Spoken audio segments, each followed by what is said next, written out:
정치왕 방송 시작하도록 하겠습니다. 4월 11일 화요일입니다. 이슈 브리핑. 문제는 미국이야. 네. 문제는 미국이다. 네. 한때 이제 오바마 대통령의 문제는 경제야라고 했던 것 때문에 연설에서 이슈가 됐었는데, 대선 때 문제는 미국이다 이겁니다. 먼저 한반도 리스크, 트럼프 리스크. 전 동당하게 봅니다. 이제 어제 불거졌던 것이 이제 한반도 리스크에 부각이 되면서 지정학적 리스크 때문에 코스피, 코스닥, 특히 코스닥 쪽에 더 충격적인 하락이 좀 더 이어졌습니다. 그리고 이제 두 번째, 항공사 여객 화물 증가. 그런데 뭐가 문제일까? 왜 항공사는 주가는 오르지 않을까? 세 번째, 달러 강세입니다. 한반도 리스크 보도록 하죠. 먼저 북한 핵실험 추이입니다. 북한의 핵실험 추이는 2006년도에 있었고요. 2009년도, 3차 2013년도. 실적으로 김정은이 이제 집권한 이후, 참 집권이라고 하기도 그렇습니다만, 권력을 잡은 이유는 3차부터, 3차, 4차, 5차. 왜냐면 김정일이 2011년도에 사망을 했기 때문에. 그래서 북한의 실험 추이인데, 이번에 이제 한반도 리스크는 왜 이렇게 부각이 될까요? 북한의 핵실험이 또 이제 이번 4월에 또 야기가 되고 있기 때문인데, 그보다는 트럼프 쪽에 초점 맞춰야 되는 게 아닌가 싶어요. 먼저 트럼프가 이번에 중국하고의 정상회담 기간에 공교롭게도 시리아를 때렸죠. 그것은 제가 봤을 땐 각본에 짜여진 것 같다라고 말씀드렸습니다. 전적으로 중국을 압박하기 위해서 과거에도 제가 진짜 시황을 통해서도 브리핑했습니다만, 미국은 중국을 압박하기 위해서 한반도의 지정학적 리스크를 이용할 가능성이 상당히 높다라고 했었어요. 그래서 정말 우리나라의 정치적인 선거, 큰 대선을 앞두고 정말 중요한 선거가 될 것이다 라고 얘기를 했습니다. 현재 대한민국에 집권하고 있는 주체가 없기 때문에 외교적으로나 어떠한 방안으로도 우리가 풀어갈 수 있는 현재 공백기거든요. 특히 중국을 압박하기 위해서 우리나라의 지정학적 상황 또는 경제 상황, 이 모든 것들을 미국이 이용하고 있다고 보면 됩니다.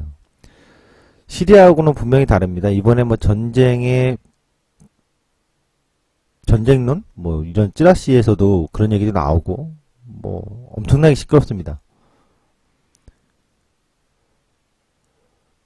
미국이 선제적으로 북한을 타격할 수도 있다라는 발언까지 서슴지 않았던 것이 미국입니다.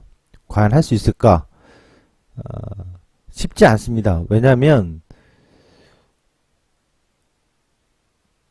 시리아에서의 공습을 결정한 이후에 또다시 한반도에서 미국이 원하는 어떤 전쟁?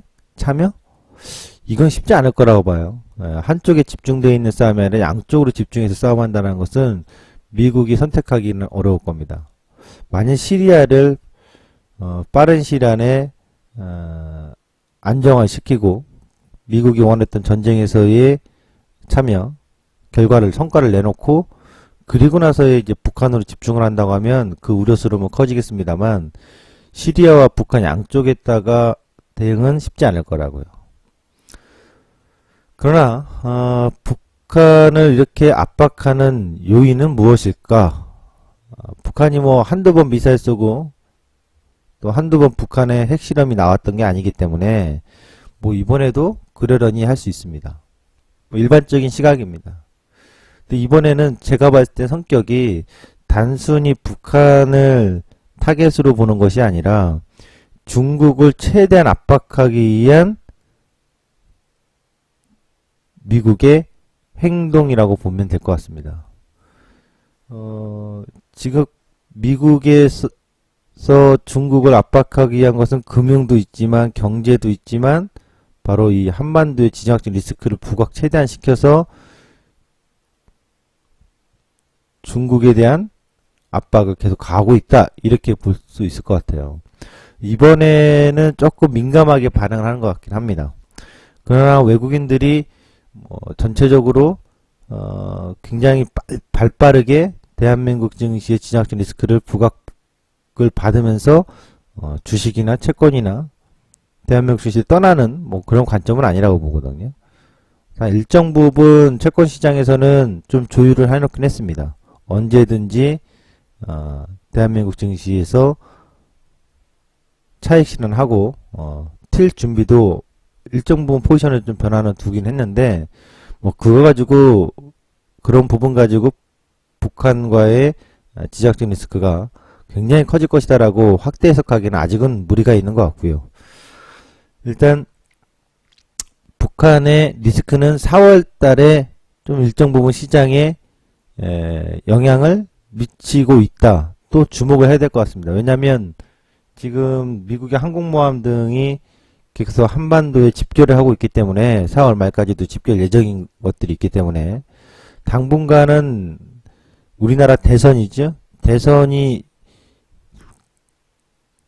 끝나는 시점까지는 외부적인 변수에 있어서 한반도의 지정학적 리스크가 계속 부각될 가능성이 높다라고 보고 있고요. 그 기간에 공교롭게도 실적 시즌이 맞물려 있다라는 건데 이 지정학적 리스크가 확대되지는 않을 거라고 봐요. 왜냐하면 아까도 말씀드렸습니다만 시리아하고의 관계도 있기 때문에 미국이 또 하나는 한반도에 대통령 다시 말해 대한민국의 정부가 지금 공백이기 때문에 집권의 어떤 세력들이 공백이기 때문에 미국의 독자적으로 단독으로 나 우리 전쟁해야 되겠다 이렇게 하기는 쉽지 않다고요. 동의를 얻어야 되기 때문에. 그래서 이것은 이슈메이커가 되는 것이지 현실화될 수 있는 상황은 좀 아닐 것이다. 이렇게 보시는 게 좋을 것 같고요. 당분간 하여튼 실적 시즌에 공교롭게도 이게 맞물리면서 좀 시장을 교란하는데 영향을 미칠 가능성이 상당히 높다고 봐요. 제가 왜 한반도 리스크는 트럼프 리스크라고 했냐면 결국에 이 모든 것들을 결정하고 진행하는 데 있어서 미국이거든요. 문제는 미국입니다. 미국이 얼마나 강경하게 나올지는 더 지켜봐야 될 얘기겠습니다만 현재 미국의 국무장관과 국방장관 또 트럼프 집권 세력들의 강경한 태도를 봤을 때는 다음 우리나라에 어떠한 정부가 들어설지 모르겠습니다만 뭐 국민의당의 안철수 대표가 되든 안철수 후보죠 이제 민주당의 문재인 후보가 되든 이 외교적으로 풀어야 될 게 정말로 많습니다. 이런 부분은 우리가 지금 해석할 수 있는 부분보다는 결국 지켜봐야 될 수밖에 없습니다. 일반 소시민으로서. 그래서 향후에 미국하고의 관계를 어떻게 풀어나가냐. 또 미국하고의 관계뿐이 아니라 우리가 중국하고도의 관계도 중요하기 때문에 양쪽에 껴있는 관점에서 외교적으로 지금 풀 수 있는 방법이 없어서 미국하고 중국 고래 싸움에 새우등 터진다는 격인데 이 부분이 4월은 이슈가 계속 부각될 거라고 봐요. 단발적으로 가지는 않을 것 같아요. 조금. 그래서 이것이 지금 하나의 이슈이긴 한데 현실적으로 전쟁론이라든가 뭐 타격론은 좀 너무 앞서가는 얘기 아니냐. 전 이렇게 봐요. 자, 인천공항의 여객을 보겠습니다. 아마 많은 사람들이 대한항공 주식을 갖고 있는 주주들이나 또는 항공주에 관심 있는 분들이 의아스러울 거라고요. 왜 이렇게 항공주들이 안 가지? 보면 좋은데? 정말 좋습니다. 보면 요즘 전체 이용객을 월별로 좀 보면요. 2015년도 16년도 네. 월별 추이를 좀 보면 보시면 앞자리가 4죠. 4죠. 근데 4 초반이죠. 400만. 43, 40, 40, 41, 42 400만 초반 정도인데 2016년도에는 확 증가합니다. 대한민국 잘 사네. 네? 꼭 인천공항 여기 이게 전부 다 내국인들이 나가는 그건 아니기 때문인데 최근에 이제 더 자세한 자료들을 보면 내국인들의 해외여행을 하여튼 많습니다. 인천공항 여객 이용하는 것은 계속해서 증가 추이예요. 정말 좋은데 2010년도에는 거의 이제 500만 쪽 있죠. 2017년도 올해 들어와서도 500만 쪽인데 올해 내내 저렇게 유지를 할 거라고 봐요. 여객 지표는 상당히 좋습니다. 특이한 점은요. 대형 항공사인 대한항공과 아시아나항공 왜 제주항공과 진에어죠? 저가 항공사들 저가 항공사들이 엄청난 증가를 했어요. 2015년도 1월에 17만이었는데 현재 거의 30만이 넘어가니까요. 거의 뭐 100% 가깝게 여객 이용자가 증가했다고 봐야 되겠죠. 이 저가 항공사들의 성장은 굉장히 빠르다 이렇게 볼 수 있을 것 같습니다. 왜냐하면 이제 근거리 같은 경우는 일본이라든가 중국이라든가 동남아 같은 경우는 대부분 또 저가 항공사를 많이 이용해요. 네. 여객 부분 이렇게 좋아지고 있는데 왜 증시는 못 오를 항공주는 못 오를까? 화물인가? 카고기 쪽? 카고기는 이제 대한항공을 봐야 되겠죠. 핵심은. 근데 카고기도 전년도 6월부터 보면 전체 화물 추이는 증가했습니다. 확실히 증가 추세를 타고 있고요. 대한항공도 마찬가지고요. 아시아나보다 대한항공이 더 빠른데 성장률이 증가율이 둘 다. 화물 카고도 좋고 이 화물기로 가는 건 대표적으로 이제 IT 쪽이 많이 이용을 해요. 그래서 IT 쪽인데 결국에 반도체가 전년도에 굉장히 좋았거든요. 반도체 부분이. 그러면서 이제 항공 카고기 쪽에서도 물동량이 많이 증가하고 있는 추입니다. 그러면 실적으로 항공사들은 여객 지표도 좋고 카고도 좋으면 좋아져야 되는 거 아니냐 라고 보실 거예요. 먼저 대한항공의 또 하나 보면 인천공항의 여객과 화물 추이를 보시면 이제 2015년도만 봤습니다만 전체적인 추이를 보겠습니다. 여객은 지금 500만 명을 육박하거든요. 불과 10년 전에 200만 명대였는데 10년 만에 지금 100% 증가를 이루었다고요. 그러니까 인천공항의 여객 수의 추이는 뭐 엄청나게 빠른 성장이라고 봐야 되겠죠. 지속적인 성장을 하고 있는 거고 앞으로도 지속적인 성장할 가능성이 상당히 높다고 봐야 되겠죠. 화물도 마찬가지예요. 항공화물도 지금 10년 전 2007년도 대비해서 큰 폭으로 줄어든 건 없어요. 점진적으로 증가하고 있는 추이거든요. 그러면 도대체 항공사들의 주가는 어떤가 한번 보도록 하면 먼저 차트를 통해서 항공사들의 주가를 한번 잠깐 보겠습니다.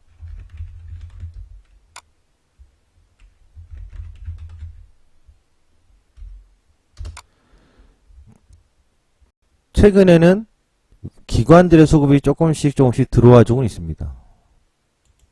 주봉의 모습 볼까요? 오히려 2015년도, 16년도에 여객수라든가 카고 쪽에서의 화물 쪽에서의 증가율이 나온데도 불구하고 주가는 굉장히 낮죠. 오름폭이 전혀 없죠. 어찌된 일일까? 그럼 더 과거로 가볼까요? 사실상 2011년도부터 지금까지 계속 빠졌거든요. 실적도 한번 보겠습니다. 실적을 본다면 2010년도에 기준으로 보겠습니다. 2010년도에 매출액 기준입니다. 그렇죠? 크게 뭐 달라진 건 없어요. 꾸준히 유지하고 있어요. 영업이익 기준입니다. 1조 4천억, 2천억 감소 2014년도부터 3988 영업이익 1조. 영업이익으로 본다면 사실상 2010년도에 주가에 와 있어도 당연지사인데 왜 이렇게 하락하고 있지? 단기순이익 때문에 여기 나빠졌어. 2011년도 안 좋아졌겠죠? 단기순이익 안 좋아? 그럼 좋아졌어. 그럼 좀 올라가 있어야 되는데 역시 조금 올라가긴 했네요. 안 좋아지고 안 좋아지고 안 좋아지고 안 좋아지고. 단기순이익이구나.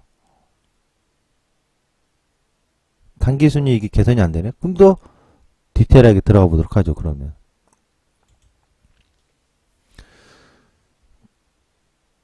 대한항공의 재물을 보면,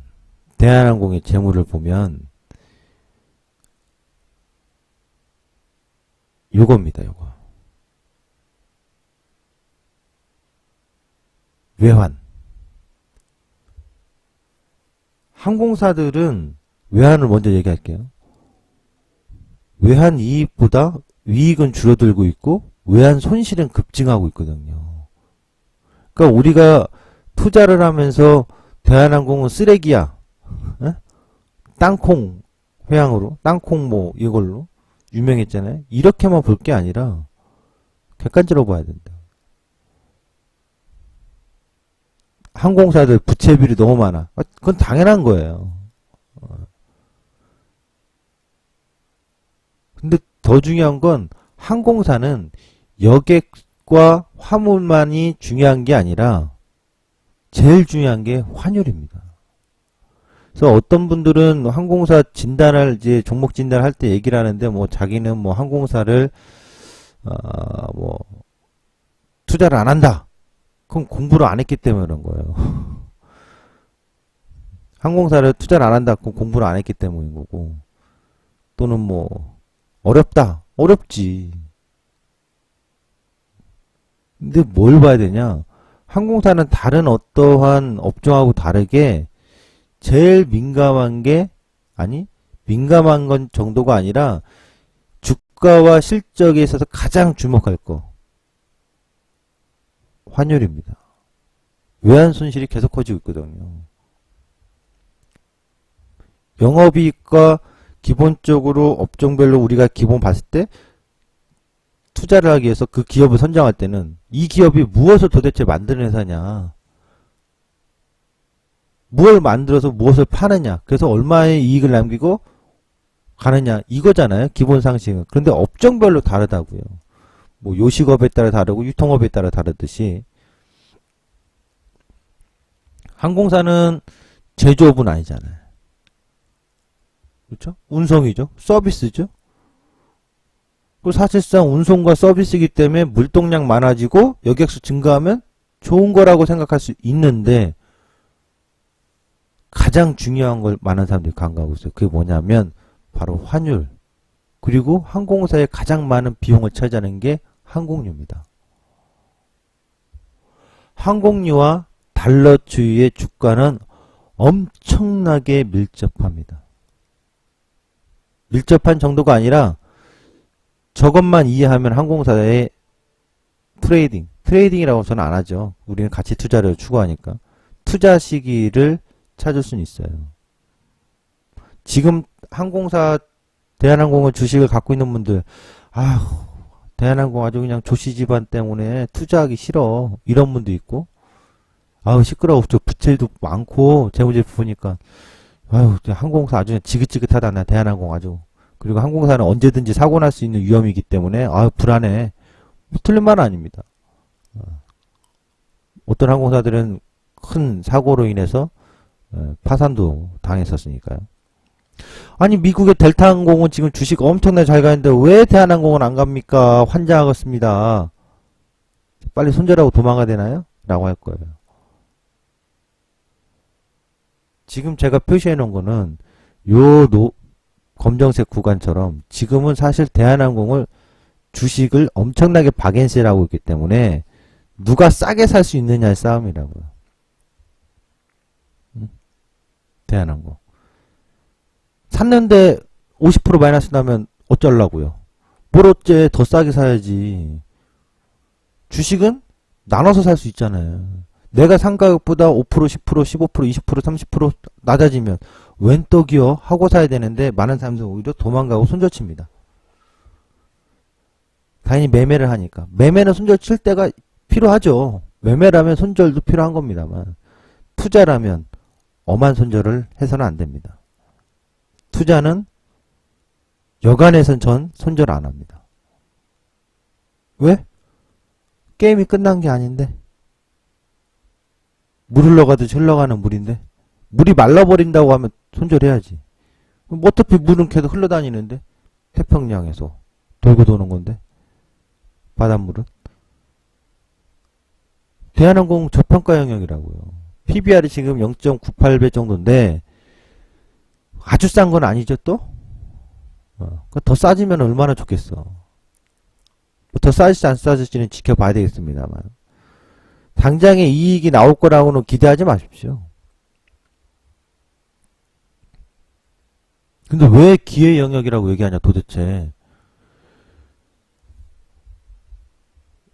보시면 유가도 올라가고 있어서 항공료 부담일 텐데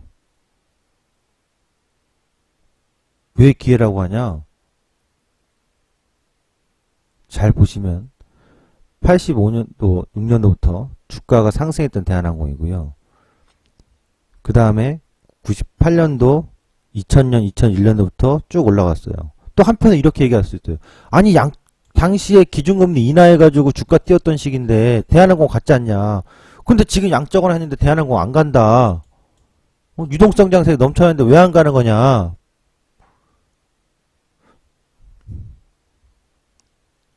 답답하실 거예요.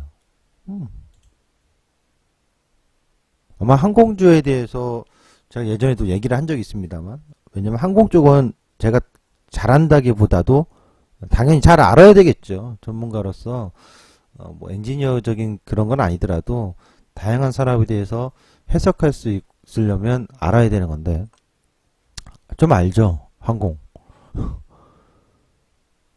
여기 써놓은 거 잘 보세요. 달러 약세 시기가 제일 중요한 겁니다. 왜냐? 모든 결제는 항공사는 다 달러로 해요.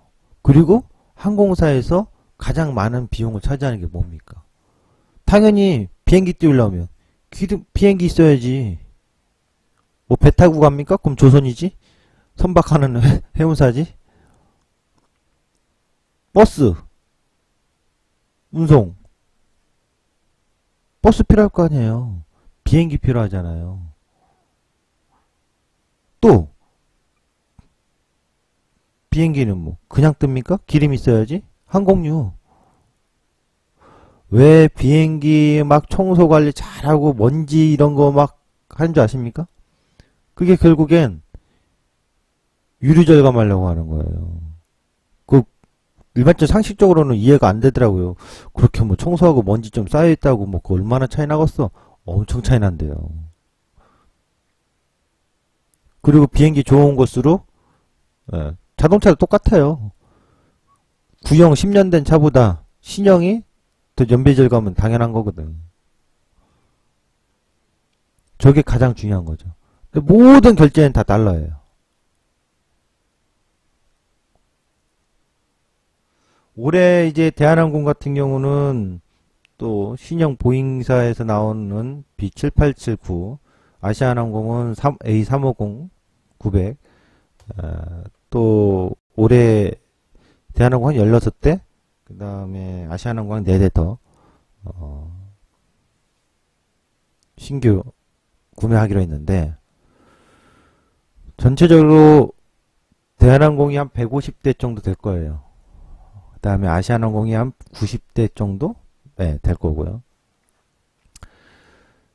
이제 항공사들이 과거처럼 직접 구매하지 않고 이제 리스를 또 이용을 합니다. 리스를 좀 이용을 하는데 그 부분이 향후에 중요할 거예요. 리스법 이용하는 게. 직접 구매하는 것보다 이제 리스를 이용했을 때 비용 절감이 어느 정도 나오는지 그런 추세로 가고 있거든요. 그게 이제 중요하게 될 거고요. 바로 요겁니다. 오늘 달러 강세 얘기를 어차피 또 해야 되는 얘기인데 맞물렸어요. 대한항공하고. 먼저 달러 강세를 이야기하기 전에 대한항공과 우리나라 항공사와 대한항공이라고 봅시다. 대한항공과 달러 인덱스의 달러의 추이와 얼마나 밀접한지. 그러니까 결국 달러 투자하려고 하는 사람은 대한항공 투자를 꼭 해야 돼요. 지금은 그러면 당장의 대한항공의 상승의 기대감은 뭐 기관이 사니까 단기적으로 더 올라가든 말든 뭐 알아서 가겠지. 빠질 수도 있는 거고. 근데 중요한 건 싸게 살 수 있는 기회라는 얘기죠. 왜? 이거 딱 보면 여러분 벌써 아차 싶지 않습니까? 감이 안 오시나요?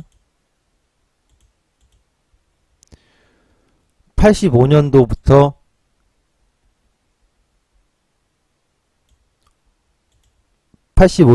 달러가 약세로 갔던 시기. 90년대까지. 정확히 92년도까지. 92년도까지 달러 약세 시기. 잘 기억하세요. 달러 약세 시기입니다. 92년도까지. 2002년도부터 2007년도까지 달러 약세 시기.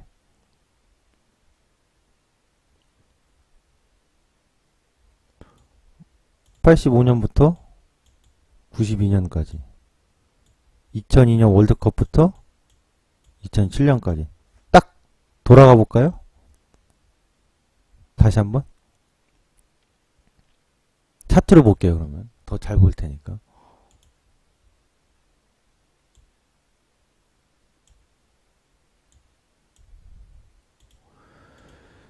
대한항공 85년도부터 92년도까지 2002년도부터 2007년도까지 답 나옵니까 이제? 대한항공에 대한 투자 무엇을 보고 해야 된다? 유가 아니요. 여객수 아니라고요. 여객수하고 화물 물동량은 어차피 산업이나 경제 성장, 소득 수준이 높아지면 증가할 수밖에 없는 건 그건 당연지사고 역추세로 갈 수가 없을 거라고요. 우리가 뭐 아르헨티나나 멕시코처럼 멕시코라는 아르헨티나처럼 꽈닥나거나 이러지 않은 이상 우리나라 국민 소득이 그렇게 무너지지 않는 이상은 거의 희박한 거죠. 결국은 달러라고. 결국 달러 강세 시기는 주가 이거요. 사이클 딱 적어라니까 항공주는. 탑 나왔잖아요. 85년부터 여기까지 2002년부터 2007년도까지 여기 2010년도까지도 그러니까 강세로 전환하기 직전까지는 거의 뭐 상승 추이 구간에 있다고 봐야 되겠죠. 그럼 지금은 대한항공 안 가는 이유는 달러에서 찾을 수 있다고요. 달러 강세에서는 항공주가 힘을 쓰지 못해요. 그럼 이제 달러 인덱스와 달러와 항공주에 대해서 해석이 됐겠죠. 그럼 앞으로 달러가 계속해서 강세로 갈 거냐 라고 생각하면 항공주는 아직도 힘 못 써요. 단발적으로 반등만 수급에 의한 저감에서 반발만 나올 뿐이지 추세 상승 타기 어렵다는 얘기지. 당장은. 근데 역으로 생각하면 싸게 살 게잖아요. 달러 인덱스에 대해서는 제가 보는 관점은 달러는 강세 구간이라고 봐요. 그러니까 우리나라가 전년도부터 원화가 강세였다가 반등 나왔다 강세 나왔다 지금 반등 이렇게 나오고 있잖아요. 이게 조금 이제 아이러니했던. 근데 놓고 보면 또 아이러니한 것도 아니에요. 달러 인덱스도 그랬거든. 전 달러가 강세로 갈 때는 원화는 약세 구간으로 1200원 넘어갈 거라고 보고 있는 사람 중에 한 사람입니다. 제가 이렇게 유출해 놓은 건 빨간색과 파란색이라고 봐요. 상단이. 지금 좌측에 97년도에서 99년도 2월, 97년 4월부터 99년 2월, 아니 99년 12월, 2015년도 1월에서 2017년 4월. 분명 미국은 기준금리 인상 시기이고 긴축의 정책으로 가고 있는 시기이기 때문에 달러 강세 구간이 나올 텐데, 공교롭게도 달러의 추이를 보면 하단에서 몇 년을 등락을 거듭하죠. 어떻게 보면 이제 저 시절이 가장 주식시장이 좋을 때죠. 이때 우리는 이제 87년도 민주항쟁 이후에 노태우가 집권하고 그 다음에 YS가 집권했던 시기. 하필이면 이 시기에 이분들이 제대로 한 게 없어요. 그래서 아쉽죠. 우리의 경제 성장이 엄청나게 나올 수 있는 시기였는데. 그리고 MB정부. 참 MB정부는 1,000원을 타고 났는지 가만히 냅뒀어도 어차피 좋아질 수밖에 없었던 시기예요. 약간 여기저기서 꽃감 빼먹어도 티가 안 나는 시기. 왜 돈 막 갖다 뿌리니까. 그리고 사실 GH 박근혜 정부에서 정말 좋은 성장을 했었어야 돼요. 제가 2013년도에 주식시장 바닥을 잡을 때 무지하게 강력하게 얘기는 했었어요. 2013년도. 하지만 당시 얘기한 것 중에 제가 있었어요. 2013년도에. GH가 당선되는 것과 아닌 것에 따라서 골뱅이들이 주식을 10조 이상 판다 안 판다가 있었는데 결국 팔았단 말이에요. 골뱅이가 누구예요? 뱅가드. 팔았잖아요. 결국 엄청난 주가 상승을 보여줄 수 있는 좋은 시기였는데 못했다고요. 뭐 누구 탓하는 건 아니에요. 당연히 프로야구에서 축구에서도 프로 세계에서는 감독이 팀 성적이 안 나면 감독이 욕먹는 거거든요. 우리나라 정부의 책임자가 누구였어요? MB였고 GH잖아요. 당연히 욕해도 돼요. 뭐 국정농단 이런 얘기를 떠나서 경제적으로 제대로 한 게 없거든. 지금 달러는 공격에도 요 패턴의 흐름과 동일한 형성을 해줬고 지금 추이 한번 타주고 추이 한번 타주고 동일한 패턴을 해줬거든. 당시 금리 인상 시기였거든. 이때 양적 완화 종료하고 금리 인상 시기거든. 그리고 금리 인상을 좀 금리 인하를 했다가 뭐 다시 인상했던 시기거든요. 지금 금리 인상 저는 이 끝물이라고 본다고요. 이 끝물. 그래서 미치고 팔짝 뛰는 거예요. 다음 정부는 안철수가 되든 문재인이 되든 간에 독박 쓸 정부예요. 미국의 기준으로 보면 누가 됐든 경제 상황은 쉽지 않아요. 잘 버텨낼 수 있게끔 체질 개선이라 할까요? 그러니까 우리가 건강이 악화된 상태에서 건강을 되찾으려면 재활이라는 게 필요하잖아요. 그쵸? 뭐 어느 날 갑자기 병원 가서 약 한 번 딱 먹고서 아이고 괜찮았습니다. 수술 끝나고 나서 괜찮습니다. 바로 나가세요. 이러진 않잖아요. 그 다음 정부는 누가 되든 대수술의 과정과 재활 과정이 꼭 필요하다고요. 그래서 지금 이번 대선을 앞두고 나서 정치적인 기대감도 있겠습니다만 사회적으로 뭔가 새로운 변화 그러나 당장의 그 변화의 기대감만큼 경제적으로 보여줄 수 있는 가능성은 저는 힘들다고 봐요. 그건 결국 그들이 안철수 후보나 문재인 후보의 역량이 아니라 그들이 떠안고 시작하는 출발선상이 MB정부와 GH정부랑 다르기 때문에 또한 미국에서의 정책의 변화가 다르기 때문에 그래서 그들은 차차기 정부 이번 정부하고 그 다음 정부죠. 그 다음 정부에 어떻게 넘겨줄 건지 체질 개선의 변화와 혁신과 뭐 또 그런 거죠. 그런 걸 잘 할 수 있는 사람이 이번에 대선에서 정부를 이끌어야지 저는 무조건 통합이라고 생각하진 않아요. 그건 뭐 사회적인 통합은 당연한 거지만 산업적이고 경제적인 체제에 있어서는 시장에만 맡겨서는 안 된다고. 지금은 분명 우리가 다음의 세대를 위한 준비 과정에서 체질 개선이 필요하다고요.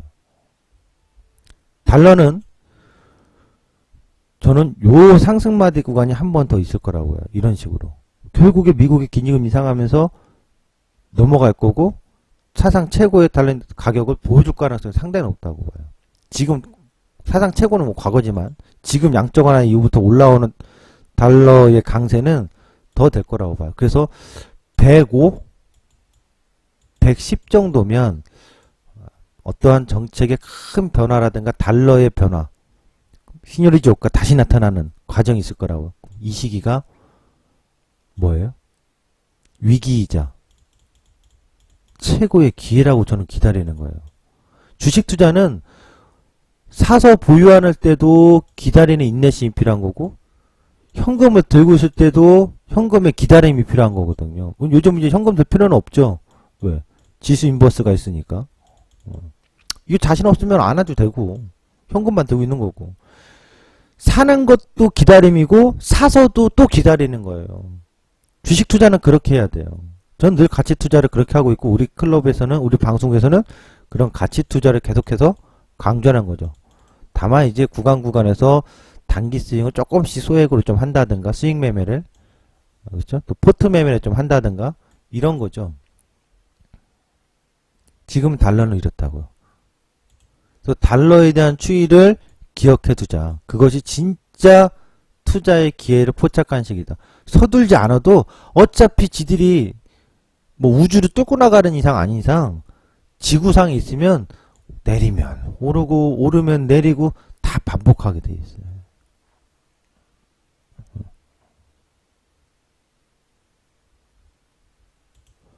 항공주에 대한 이해 확실히 했습니까?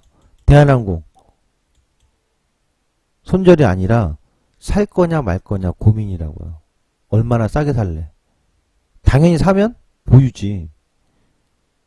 그리고 달러 인덱스 추이에서 한 번 더 상승 구간이 있다가 이제 꺾이는 요 시점. 결국 요런 시기가 아주 중요한 강력한 투자 시기가 되지 않겠느냐. 이렇게 봐요. 일단 다음 자기 정보와 또 미국의 정책에 따른 어떤 큰 틀에 있어서는 다음 시간에 한번 풀어드리도록 하고요. 오늘은 여기까지. 자, 선물 데일리 주간 예측입니다. 어제 제가 그랬던 건 주간 예측은 먼저 올라가면 무조건 내리는 말이다. 먼저 강하게 내려버리면 오히려 자꾸 주 중반으로 가서는 반등을 볼 것이다. 276.45, 278.60, 281.50이잖아요. 근데 어제 선물 지수는 안 왔어요. 그러나 뭐는 왔어요? 코스피 200은 276.50까지 왔거든요. 오늘 데일리 예측입니다. 오늘 포인트는 어제 내렸다 올렸다 내려서 박스였잖아요. 오늘 아침 개장 때 시초가가 소폭 하락할 것으로 보이는데 바로 빼버리면 276.60 전후대에서의 리바운딩을 보는 게 좋아요. 많이 빼는 척하다 그냥 올려버리면 강하게 계속 가지는 않아. 올라갔다가 누르고 오르고 누르고 이래요. 이 두 가지 그림을 보는데 기준은 278.60, 276.60, 279.60입니다. 오늘 진짜 시황은 여기까지입니다. 참고로 어제 얘기했습니다. 마감 코멘트에서 미결제 약정이 증가할 때 하락마디가 최근에 연출됐다는 걸 참고하시기 바라겠습니다. 진짜 시황은 여기까지입니다. 감사합니다.